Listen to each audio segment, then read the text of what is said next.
CM Punk is single-handedly keeping AEW relevant outside of the echo chamber that the EWC, the elite wrestling community, live in. That's fact.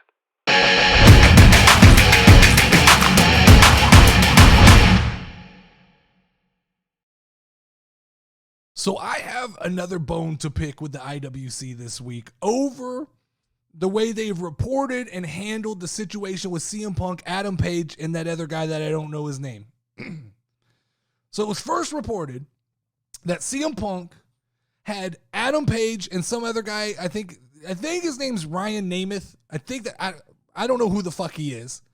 But the story was that CM Punk did not allow these two guys into the building at AEW Collision. But now, a couple hours before I go on air, I see that Wrestling Insiders are walking it back and saying that Page wasn't allowed in not because of CM Punk, but because of a scheduling change by Tony Khan. They just placed all the blame on CM Punk because that's what the IWC does. So basically, in typical IWC fashion, and most of these insiders are IWC, don't get it twisted. I am one of the true few casual wrestling, podcast, social media personalities. But as the IWC insiders always do, they took this story and they basically wrote the headline, according to rumors, CM Punk is rumored to be involved in a rumor that many people speculate could lead to more rumors about CM Punk. Because it gets them clicks. It's clickbait. They like it. They enjoy it. As long as they use CM Punk's name, they love to throw him in the dirt. But I gotta tell you guys, man, oh man, IWC, you're so quick to jump on this bandwagon, so quick to bow to your Lord and Savior, Kenny Omega, so quick to worship the apostles known as the Young Bucks and Adam Page. What is it like, IWC, to live with Kenny Omega's meat in your mouth? I got a newsflash for all these Gen Z soft motherfuckers in the IWC, because that's what it is. Let's be honest. If you guys didn't live through the CM Punk heel run era, you're in for a rude awakening. This is what CM Punk does. The promo that CM Punk cut on Adam Page after AEW, that's just heel work, brother. Now, did Punk call to apologize? Sure. But he knows what he did. Once you throw that shit out into the world, it's out there. It's stuck. It's the old do first, ask for forgiveness trick.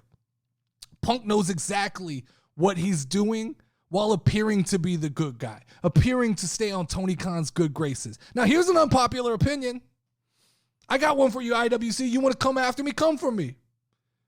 CM Punk is single-handedly keeping AEW relevant outside of the echo chamber that the EWC, the elite wrestling community, live in. That's fact. That's fact. Casual fans aren't paying attention to Kenny Omega. Casual fans have no interest in this garbage card that they're putting together for All In. CM Punk is on top of the game when he's a heel. They're not going to touch him. Kenny Omega's not going to touch him. Kenny's not ready. The Bucks aren't ready. The little bitch who wears the cowboy gear from Virginia, he's not ready. Here's the problem.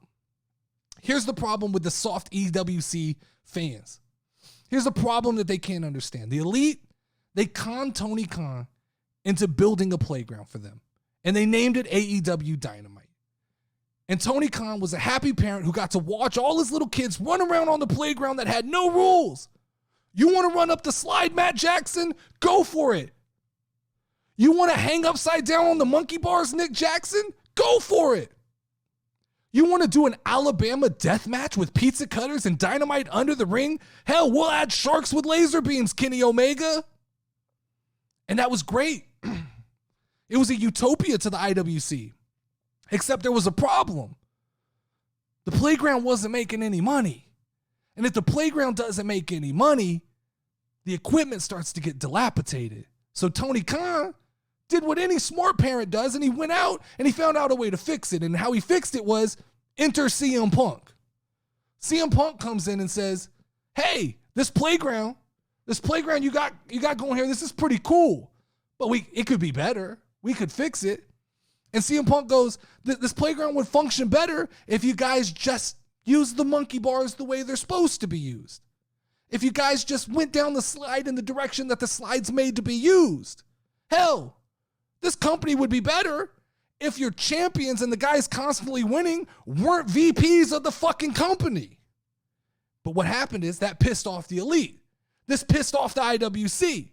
And it all came to a head at the All In Media Scrum, where Daddy Khan had to step in and send everybody to their rooms. Elite, you got to go to your room over there. CM Punk, you got to go to your room over there. Everybody needs a timeout. But then time passed, and Daddy Khan calmed down, and he decided that it was okay. The Mean Girls can come back to the playground. We'll let the Elite come back. These are my favorite children. But the mean Girls weren't content with this. The Mean Girls told Daddy, we don't want to play on this jungle gym if you let CM Punk play on it. And so Daddy Khan, because he's a bitch-ass daddy, Daddy Khan, he doesn't want to fix the problems. He just wants to make them go away. So he goes and says, there, look, I'll build a second playground. And we'll put it in a part of town where it's set up to fail. We'll put it on the bad part of town. And we'll tell all the kids that the Elite don't like, you guys need to go play over there. And we'll call that playground Collision. Saturday nights. It'll have to compete with WWE premium live events. It'll have to compete with UFC pay-per-views. It'll have to compete with college football. And what happened? Collision started to succeed.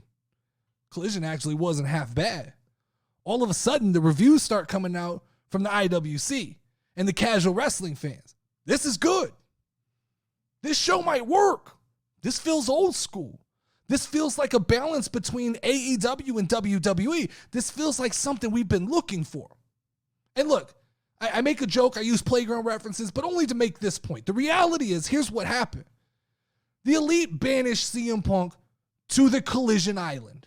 And CM Punk cleared out all the debris. He took his cast of misfits, his Andrades, his Miros, his Ricky Starks, his Christian, and he built something that has actual fucking legs to it. And the fans are starting to recognize it. And if you think that it is selfish for CM Punk to protect that and not want the Mean Girls to come over and play on his playground, he doesn't want the Mean Girls to come sabotage his equipment, then that says something about you as a fan. I won't let anybody in my house if I think they will do harm to my home or family. So I damn sure don't expect CM Punk to let these Mean Girls back on to AEW Collision. CM Punk is right. Tony Khan allowed for an AEW Civil War. It's already happening. It's not in the works. This is happening. You just have one side in the Mean Girls that function very sneakily behind the scenes, and then you have the guy who's not going to be passive aggressive, and that's CM Punk, who will punch you in your fucking face while he's talking to you. If Tony Khan was actually this 3-time Booker of the Year that Saraya always says he is, he would capitalize on this. But he won't. He won't do anything. He could have the biggest match in all of pro wrestling in the last 20 years. Just put CM Punk and Kenny Omega in a fucking ring at All In, and you want to show WWE something that's comparable to WrestleMania, put those two guys in a ring together, but you won't. You won't. What you'll do is they're going to go around, the IWC is going to go around and celebrate selling all of these tickets to IWC Fest. They're going to celebrate selling all these tickets to All In. And All In's going to be another IWC ritual where Kenny Omega gets dropped on his head 10 times against Will Ospreay, and they tell us how fucking great it is when it's actually just bullshit. That's what it's going to be. But that's why I can't be a full-time fan of AEW.